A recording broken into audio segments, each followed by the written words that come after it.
So that sucked. No, I think that, you know, that was our first taste of really shooting ourselves in the foot there. Wow. Okay, so a lot to unpack in that game. First things first, let's just kind of run through the story of the match. I would say that honestly we were the better side, especially early game. I think we were much more expansive. We created a lot more chances. We looked more dangerous going forward, at least in the first, we'll say, quarter of the match. You know, obviously we got the early goal, which, by the way, what an absolute peach of a ball from Strout over to Gallagher, who, by the way, I was right about. Just want to say that.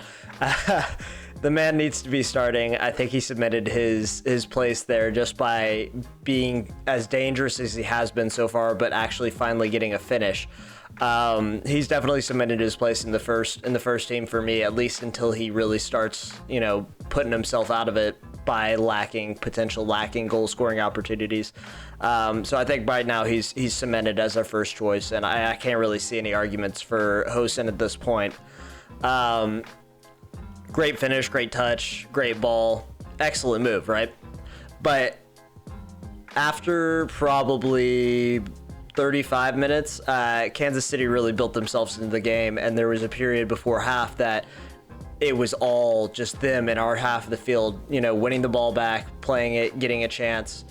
Either Stuver, who, by the way, had an absolutely amazing game, I think. He had 6 saves, I believe, and all of them were absolutely spectacular saves.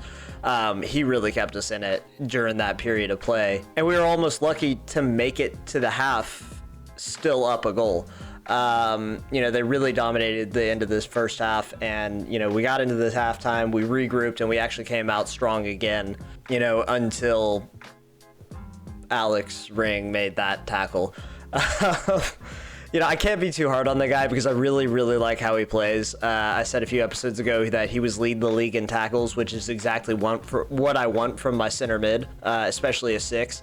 I need a guy to be aggressive. I need a guy to break up play and make it so that our defenders don't have to do the hard job of defending a counterattack, which he does so well.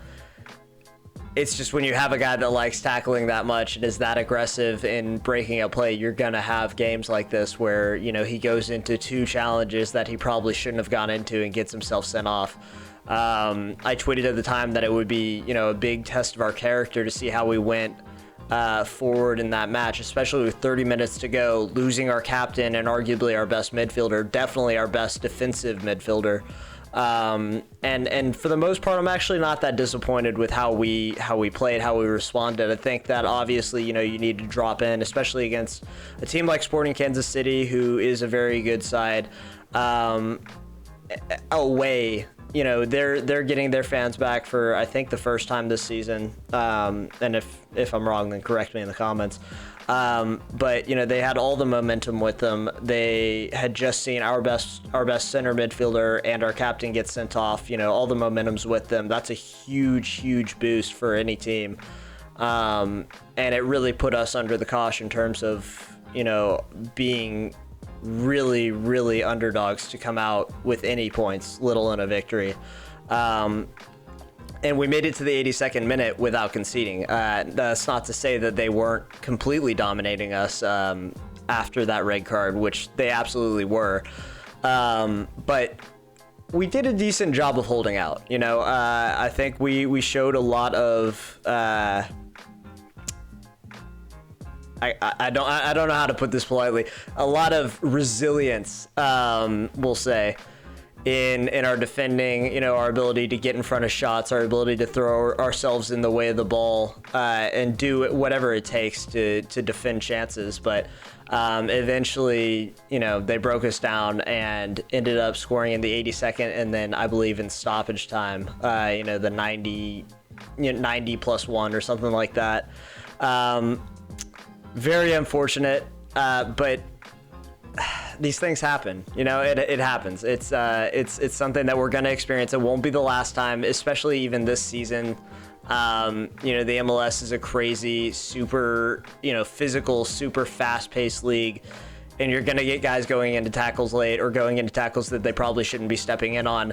And I would rather have that than a guy that's afraid to make a tackle in the midfield. I'm sorry. You may get mad at me for it. I don't blame Alex Ring for going into the tackle. I think it's probably not the best tackle he's gone into, for sure. I think hindsight, yeah, absolutely, it's a mistake. But I want my center mid trying to win that ball. The guy's got his back to goal. He has no idea where the defender is, and it was a soft pass to his feet. I want my center mid trying to break that up because the rewards outweigh the possible, backlash of it, right? So, yes, we'll say 10% of the time, Alex does what he does and gets stuck into the back of the midfielder's leg, getting him a second yellow. But for the most part, I'm not going to discourage a tackle like that because that's what I want a center mid to do, is break up the play and capitalize on offensive mistakes from the other team, right? But I digress. Let's get back a little bit into the actual stats. I'm a huge proponent of XG. And unfortunately, the XG stat does not favor us at all. I'm going to go ahead and say that most of their chances, most of their quality chances at least, most of their possession, most of their passes, most of their attempts on target came after we got that red card and we were a man down. So it was a very influential, turning point in the game. But we had 49% possession despite being down a man for 30 minutes, which should give you the sense that we were pretty well dominating the match up until that point. And, obviously that's not to say that Kansas City didn't have spurts of being the better team. They obviously did. But we were doing a good job of, continuing to play our way, continuing to make sure that we were controlling the pace of play and controlling where the ball was for the most part until we went a man down. And then at that point, all bets are off. We're defending for the rest of the game. If we're talking attempts on target, it was 8-6 in favor of Kansas City, and shots off target, it was 11-5. In favor of Kansas City. Again, all of those, not all of them, but the majority coming after that red card because they were just completely, down our throats in our half the entire second, half of the half, the last quarter of the match. Again, Brad Stuver had 6 saves, and many of them were, we'll say league class. I don't want to stretch it as far to world class, but he made some amazing saves. Total passes, they beat us by about 78. They had 500 to our 422. And, obviously they had more corners than us. Near the end, it seemed like it was all corners. It was 14-3. So gives you a really good idea of where the ball spent a lot of time, especially in that second period. So, we can't say it, at least so far this season, but we were dominated. We were.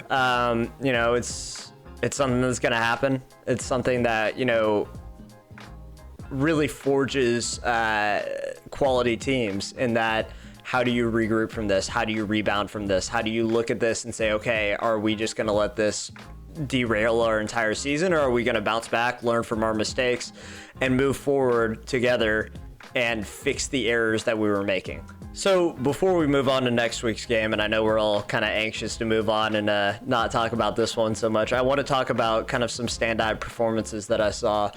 I think that Nick Lima, honestly, is, again, our most consistent player. He does his job very well. He does love an overlap. I would say that Sporting Kansas City, meaning they kind of realized that he liked overlapping, that he liked getting forward and attacking, and they were trying to ping the ball over his head a couple times, which actually ended up working. But for the most part, I think that Nick Lima was really, really solid. Pochettino, I thought, had a great game. He did a really, really good job tackling back, and at a couple instances, kind of stopped a counter for them. Because Lima held the ball up, stopped the attacker driving forward, and Pochettino actually tackled back, won the ball off, and now we were counterattacking off their counterattack. So hit the little Uno reverse card there. But John Gallagher, I think, did really well doing what he does. He's, I think, a poacher in that he gets into the right spots. He's dangerous at all times. And he got himself a goal this match, which he was sorely missing. And I think that that's going to give him a lot of momentum going forward. And it's a really good springboard. I hope that he can keep up these performances. And then finally, I want to say Jarrett Strout was unreal. Again, I think that he's probably one of the least appreciated, and maybe not least appreciated, but most underappreciated, we'll say, players on our squad. I think that he's one of those guys that doesn't do all the flashy shit. He's one of the dudes that just puts the graft in and plays good fundamental soccer and knows where the ball needs to be put. When he's receiving it, he knows where everyone is around him. He knows, okay, I can take a couple touches here and try and set up a cross, or I've got a guy on my ass. I just need to bounce this back to Poch. I need to bounce this back to Ring. I need to, pressure a defender when it's here. I need to back off and defend as a team, in this situation. He's got a very good mental comprehension of the game. He's got great spatial awareness. He's got great tactical awareness, and I think that's something that's super underappreciated from the casual fan's perspective, because he's not doing all the highlight reel stuff. That being said, his cross to Gallagher was an absolute highlight reel peach. I mean, that was, I don't think I've ever played a ball that well in my entire life, and I've played the game for 21 years, right? Like, I mean, that was unbelievable. And then obviously, I think this is going to be controversial. I think Ring actually played really well up until the second yellow. And like I said, even before, I don't blame him for going into that tackle. I love how much he likes getting in and breaking up plays and putting tackles in. I think that's going to be a huge, huge asset for us moving forward, because it really disrupts what the other team is trying to do. And as we know, soccer is a two-way sport, right? You can't just win games by scoring a lot of goals. You have to stop the other team from doing what they want to do. And Alex Ring is really our best defender, in that he disrupts the other team the most. So shout out to Alex Ring for being very, very aggressive. Unfortunately didn't work out for us that day, but I want him to keep doing that. And then finally, Brad Stuver, like I was saying before, made some absolutely brilliant saves, and for me was our man of the match.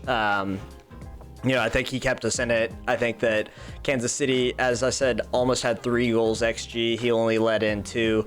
So he overperformed what was expected of him, and he gave everything he could give, and he made some absolutely jaw-dropping, game-changing saves for us that really kept us in the contest. So, well done to Brad Stuver. Okay, so let's move on. We're done with the Sporting Kansas City game. It's in the past now, because I said so. So let's move on and talk about the Galaxy match coming up this weekend. This one, I've got kind of a hard time predicting what's going to happen, because LA obviously is 3-1. They've only lost the one match to Sounders, which, by the way, they lost pretty convincingly 3-0. But they've beaten LAFC, who we lost to already, and I think they were the better team in that match.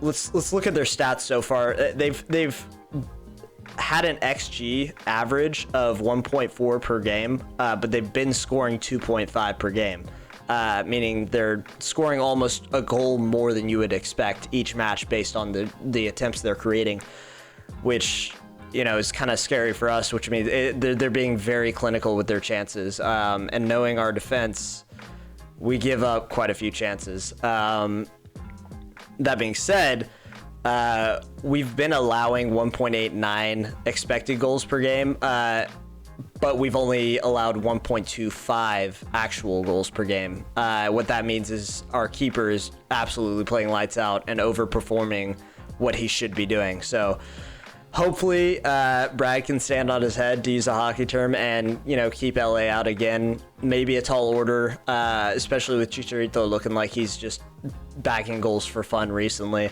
Another high point for us, or I guess a encouraging point, is LA Galaxy is actually allowing more actual goals than expected goals, which means their keeper is actually underperforming based on league average. So as long as we can get shots on, that's a good sign for us. Unfortunately, we've been bang on the XG for goals scored. We've been predicted to score about 1.25 goals a game based on our chances, and we've scored about 1.25 goals a game.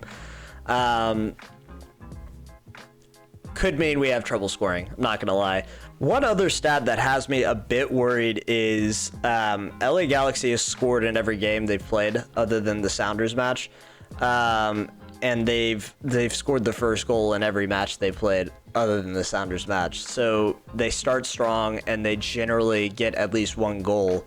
With us only averaging 1.25 goals a game, the outlook doesn't look great in terms of getting a victory, because with LA, averaging about a goal a game, we're looking at a tie at best if we're going to stay on average. It's going to take a better performance than what we've been putting in, especially against a strong side like LA, who, just eye test wise, talent wise, looks like one of the hottest teams in the MLS right now. And really a contender for the league title. I think that, if you watch any of their matches, the commentators are like, oh, is LA back? Are they making a statement that they're ready to challenge for another title and blah, blah, blah? I'm kind of buying into it, man. I'm not going to lie. I think it's going to be a huge test for us. I think just like the LAFC match, we're coming up against one of the Western Conference's strongest players. And, it's going to be a real eye opener as to where we are. And if it's kind of just a pipe dream that we'll be competing for the playoffs this year. This is going to tell us a lot. I think it will tell us a little bit more later down the line when, the Western Conference has kind of fallen into order and we realize what we're actually competing for. Because 3 matches in, 4 matches in, 5 matches in, you're not really going to have a feel for who the best teams are on average over the season, because it's only been a short streak. And we've seen teams look like absolutely light it up in the beginning of the season or do absolutely poorly and then end up making the playoffs and sweeping everyone through the playoffs. So that's one of the things about the MLS is it's super, super hard to predict at the early season, point, because things change so quickly. Teams get hot, teams get cold. A major injury takes out your entire attack, or your best goalkeeper goes down, and now you've got some kid that's played in the academy and allowed 3 goals a game against 18-year-olds. There's so many things that can happen that can completely either derail your season or restart your season in terms of momentum. So it'll tell us a lot in terms of where we are at the moment, but I'm not going to put too much stock in it in terms of where we're going to end up. As far as lineups for next week, I honestly think we're going to be about the same as the way we started the Sporting Kansas City game, with the obvious exception of Alex Ring being suspended. So I think that this is a really good opportunity for our young Venezuelan, Daniel Pereira, who we actually drafted first overall in the MLS draft, to come in and slot into that midfield. Whether that means him coming into the 6 or maybe moving Patra Fagundes back to the 6, I'm not really sure. I don't know how comfortable Daniel is at playing the holding midfield, but I think this is a good opportunity for him to try and slot in and win a position off of either Fagundes or Pochettino, because I think Alex Ring slots right back in, as soon as he's off his suspension, which is actually only 1 game. So, it's a good opportunity for him. I think he'll be super motivated. He's only 20 years old. It could be a really big match for him playing against LA Galaxy in LA. Big stage, so we'll see how he does, because I think it is likely that he will start. The only other change I could see us making is possibly trying to get Rodney Redes involved. I would probably put him out left, because I really like what Jared Strout has done, and I like what John Gallagher is doing. I think it gives us a little more pace. It gives us a really high work rate offensive, front 3. And I really like that in terms of pressing, because it forces teams to be uncomfortable trying to pass the ball around the back line or trying to work the ball out of the back line. And it breaks up their play, and it takes a little pressure off of our midfield, which could be really helpful because we're missing our best defensive midfielder now.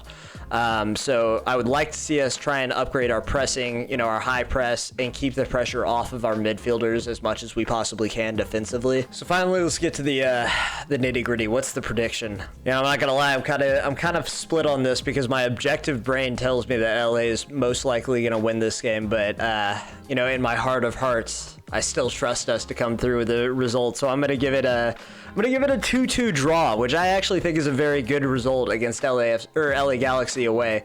You may get mad at me because I think we're supposed to always think that we're gonna win. Unfortunately, realistically, that's not how the season's gonna go. So I think we're gonna get a 2-2 draw. I think we're gonna surprise some people.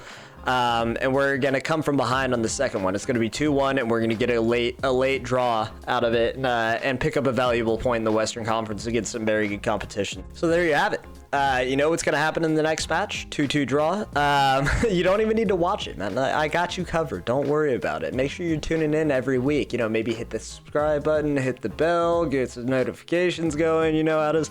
But no, in all seriousness, if you like the video, please hit like. That helps us get in front of more people. It helps us get on recommended pages for YouTube or on search or whatever it is. You know, hit the subscribe if you want to keep seeing us in your newsfeed, and, you know, even hit the bell if you want to know exactly when our videos come out, because I know you want to watch this shit right away. Make sure you're following us on all the socials. It's at TalkAustinFC on everything. And we post our updates there. We live tweet matches, and we post all our videos on there as well. So make sure you're staying updated. Keep supporting the green and black, and we'll see you next week, guys.